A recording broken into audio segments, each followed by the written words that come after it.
We stand for freedom in Florida because I and all of you understand our freedoms don't come from the government, they come from our Lord. It's not government's right to take away things that God has always given us. And so when we were fighting the fight over these last many months to make sure in Florida we were not going to let them lock you down, we were going to lift you up.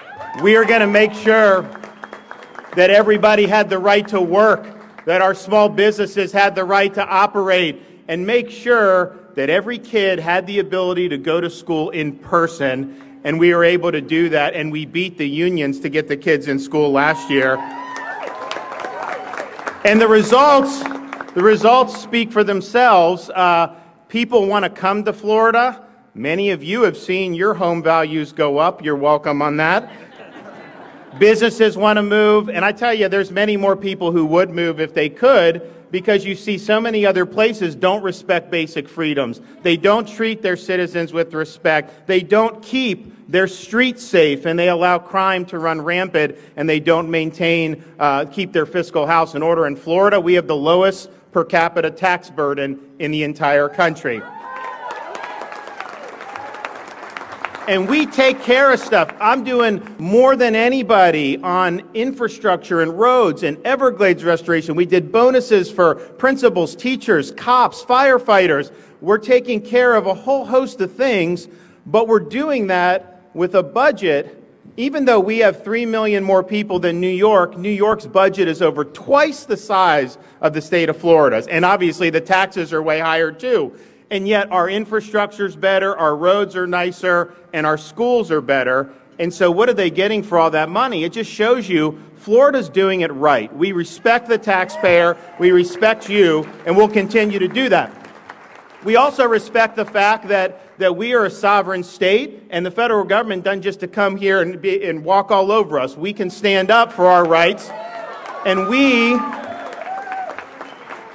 are not going to let Joe Biden come to Florida and trample on our rights.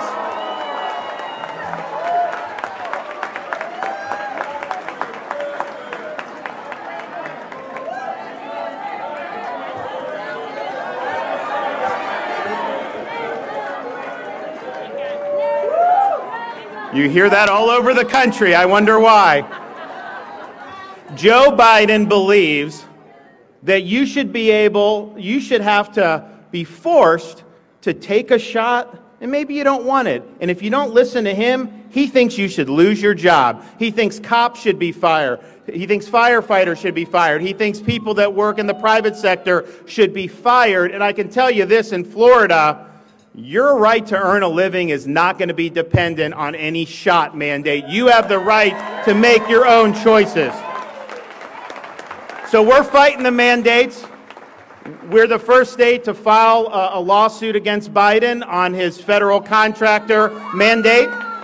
And I think we're going to win that. And we're going to probably do more lawsuits as they come down the pike. But I also understand we have a responsibility in the state to bring our legislature back for a special session so that we can protect Floridians' right to earn a living and protect them from unfair discrimination, whether it's at the hands of Biden or not. And so that's what we're doing, and we're going to make sure that we are the #1 state standing up for your rights and standing up against Joe Biden. And there's a lot of talk about different stuff with these shots. Just let me be very clear here.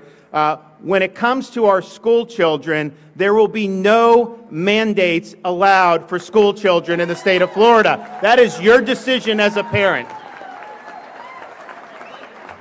And so we believe in people's freedom to work and to make their own decisions and to raise their own families. We also believe in the freedom to participate in a democratic process that's transparent and that's fair. And if you look at what we've done in Florida in 2020, we ran the most efficient and fair election in the entire country. We counted 11 million votes by midnight. Very few states could match that. But I also understood, watching what was happening in other parts of the country, we need to make sure that we continue to stay ahead of the curve. And so a few months ago, the legislature passed the strongest election integrity package in the entire country.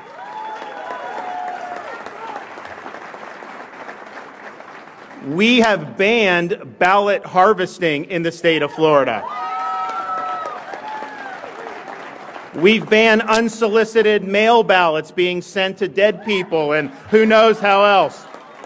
And I think probably most importantly, and people are just now really understanding how important this is, we ban Zuckerbucks in the state of Florida. Zuckerberg from Facebook, he spent $420 million in the 2020 election. He created, quote, nonprofits, and they would go and commandeer elections offices, bring in partisan operatives, and they would run the elections office with his private money. And basically, really, I think, perverted the system. We're not letting any of these big tech titans steal any elections in the state of Florida. We're keeping them out. We're also proud that Florida, one of the first states to stand up and to protect women's sports. And people were saying, like, you can't do it because the corporations will get mad or the NCAA may not hold events in your state. And I said, go ahead, make my day. I'm going to do what's right, and I'll let the chips fall where they may. And the result is we protected the integrity of these competitions, and no one's leaving Florida. I mean, what are you serious? You're going to go somewhere else? Give me a break. So we're willing to stand up, and we're willing to make our voice heard, and we're going to continue to do that. We are also the first state to stand up in a big way against the censorship of big tech companies. And if you look at what they're doing, you cannot have a free society if you don't have the freedom to express yourself, if you don't have the freedom to speak out on the issues that matter. And yet, we've seen for years a handful of oligarchs in Silicon Valley have tried to suppress conservative speech. They have deplatformed people. Heck, they deplatformed the President of the United States, and they allow the Ayatollah in Iran to spew his nonsense day after day. So these companies are putting a thumb on the scale. They're absolutely interfering in our elections, and we can't let them get away with it. You have a right as a Floridian, and we pass legislation. It's being litigated, but I think we're going to come out on top eventually. But you have a right, if you're unfairly censored or deplatformed, you have a right to fight back against big tech and sue them. Because what they're doing is they're committing a consumer fraud on you. They claim they're an open platform. Federal government gives them liability protection, and then they turn around after taking your data and making a lot of money off of it. They turn around and censor you because you're dissenting from the regime. They're censoring you because you're speaking the truth. You know, they censored people for saying COVID came out of the Wuhan lab last year.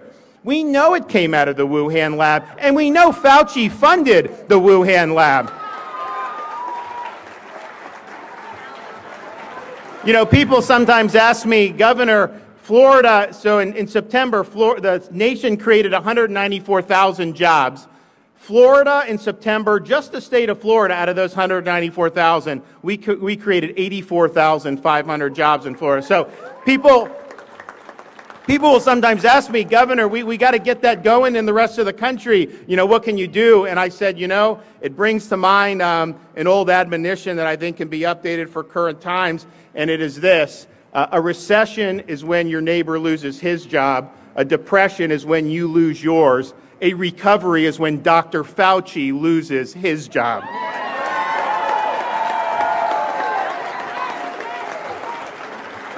But what big tech censors, if Fauci says to censor, they censor, and they're really, I think, doing a big damage. And I don't have to tell people in South Florida what happens when people aren't allowed to speak out. I don't need to tell people whose families fled a communist dictatorship in Cuba or fled Venezuela what happens when the powers that be decide your voice doesn't matter and you can't speak out and you can't dissent from the regime orthodoxy. In the United States, we got to make sure everyone's able to speak out, and we will do that here in the state of Florida. And part of the problem, I think, that we have when we're doing these fights, Anthony talked about Parents' Bill of Rights. We did parental consent. We did women's sports. We've done so many different things. But when you're standing up on principle, when you're standing for what's right, the way our society is right now, boy, you're in for a huge amount of blowback. Our society's veered from the truth. And when a society veers away from the truth, the people that speak the truth get attacked. They come after you because they know you're threatening their power. You're threatening the orthodoxy. And so that's what we face when you have big tech will censor you if you speak out. Woke corporations can protest you if you speak out. You have the Biden regime. They've weaponized a lot of key agencies. They're actually wanting to send the FBI to school board meetings to police parents who are dissenting from some of these insane policies. And oh, by the way, things like critical race theory, we've banned that in the state of Florida. We're not allowing it. I'm not spending your tax dollars to teach kids to hate our country or to hate each other, okay? We're going to make sure that people respect each other and that they respect our country and what it's all about. But you have all these different opposition, and of course the corporate press. Have you seen these stations like CNN and all this stuff? They don't care about the truth at all. It's all about creating their narratives. It's all about trying to do whatever they're doing. They're basically state-controlled media at this point. It's all about trying to prop up Biden and trying to prop up the regime. So there's a lot that you've got to contend with. And so I say, yes, we've got to stand for the right things. You've got to stand for conservative values. You've got to stand for constitutional principles. But just simply believing the right things is not enough. In these times, there is no substitute for courage. You've got to be willing to stand up. You've got to be willing to take arrows. You've got to be willing to hold your ground when they come after you. And I can tell you this, you don't got to worry about that here in the state of Florida as long as I'm around, because I will stand. But it brings to mind a story that Winston Churchill used to tell when he was talking about the appeasement in the 1930s. And they're literally in this situation where you have Nazi Germany running roughshod. No one in Britain will listen to him. And he says, when I was a kid, I used to go to the circus. And there was one act that my nanny told me, it's just too grotesque for human sight. I will not let you see it. He said it was called the Boneless Wonder. And he said, I've been asked now, here they were in the late 1930s, where's the Boneless Wonder today? And Churchill said, it's not in the circus anymore. It's in the front row of the House of Commons because they're not willing to stand up. So right now, we do not need any boneless wonders. If people are running for office, if people are putting themselves out, you got to make sure they've got the spine to stand up. You got to make sure they're not going to back down from a fight. And that's the least that we can do. We're so fortunate to be Americans. Just think of what could have happened. And we have a responsibility to those who came before us to make sure that when freedom is under attack, that we're willing to stand on the line and fight back. I got into politics in 2012. I ran for Congress. I'd never run for anything. And I got in largely to oppose Barack Obama, who was then the president. And I even wrote a book, which about a dozen people have read, that talked about some of the problems I saw, how that agenda was not consistent with how the country was founded. And I stand by that. Those were important fights, don't get me wrong. But I look back at that now, and honestly, it was kind of quaint in terms of what we were facing. Because I think what we're facing now is much more significant than it ever has been. If you think about what the regime in Washington wanted to do, if they had their druthers, they would pack the Supreme Court. They would make D.C. a state to get 2 more senators for life. They would abolish the Electoral College, and they'd federalize voter fraud. That is meant to make conservative Americans a second-class citizen permanently. That's what they're trying to do. So your freedoms are absolutely at stake, in the society that we live in. Hell, who would have thought? Anthony said, thank you, Governor. You're one of the few governors that protected the churches. If we were here 2 years ago, no one would have thought it was possible that people could close churches in the United States. And not only close churches, they closed churches and they left liquor stores open, strip club, you name it. And so that's what you saw. So we have a responsibility. You know, when the founding fathers founded this country, they really put it all on the line in a way that they didn't have to. They were all very successful in the colonies. They were respected. Most of them were relatively wealthy for the time. But they saw what was happening. They saw that they were having incursions in place on them, taxes and all these things without their consent. And they knew the easy thing would have been to just let that happen and hope it doesn't happen again. But they knew if they didn't stand up then, you give them an inch, they're eventually going to take a mile, and they would have no freedoms left. So they pledged their lives, their fortunes, and their sacred honor to stand up and on principle and stand up on freedom. And this was something that was not easy. In fact, when they came together to create the Constitution, they studied the history of every republic in the history of mankind. And they were trying to draw lessons from each republic in terms of what had happened in human history. And they noticed that there was only one thing in common with every republic that had ever existed, and it was this: every one of them had failed. And so they understood that it fell to the United States of America to determine once and for all whether people really could govern themselves. Could you have a society that's based on our rights being endowed by God? Or are humans consigned to live into various forms of despotism? And they said, yes, it's worth fighting for. We're going to do it. And we've had a pretty doggone good run over the last couple hundred years. But I think a lot of these truths are questioned right now.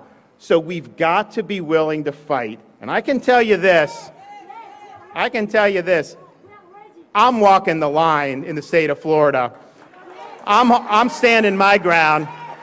I'm not going to back down. We've accomplished an awful lot in this state, but I can tell you this: I have only begun to fight. Thank you all.